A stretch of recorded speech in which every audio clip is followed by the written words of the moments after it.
Last Saturday, I found myself at Jeff's place for what was supposed to be a casual game night with a few friends.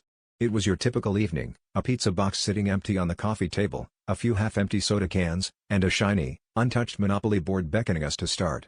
Jeff, ever the gracious host, was busy rummaging through a drawer for the Monopoly pieces while Rex, his overly enthusiastic golden retriever, eyed the table with what can only be described as mischievous curiosity.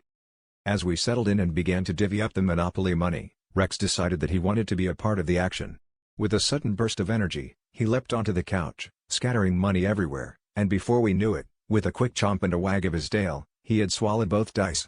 Jeff's eyes widened in horror while the rest of us sat in stunned silence, trying to comprehend what had just happened. Rex, clearly pleased with his new snack, trotted off to his bed and promptly fell asleep, leaving us wondering how on earth we were going to continue the game without dice. In a moment of pure genius, or perhaps sheer desperation, Jeff suggested that we simply wait for the dice to reappear naturally. This led to a new house rule that had us giggling like schoolchildren: no passing go until Rex passes gas. The evening quickly turned into an impromptu Rex watching party as we all sat around, occasionally glancing over at the sleeping dog, hoping for any sign of gastrointestinal activity.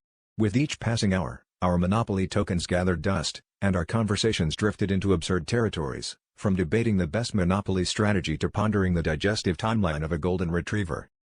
Finally, just as we were about to call it a night, Rex awoke with a stretch and a yawn, and then, like a tiny symphony, let out a series of impressive dog farts. We all erupted into laughter, the tension of the evening evaporating in an instant. Jeff, with a grin stretching from ear to ear, declared, "Well, it looks like Rex has rolled a double, time to get out of jail free." And with that, our Monopoly marathon resumed, albeit with a newfound appreciation for the unpredictability of game nights at Jeff's.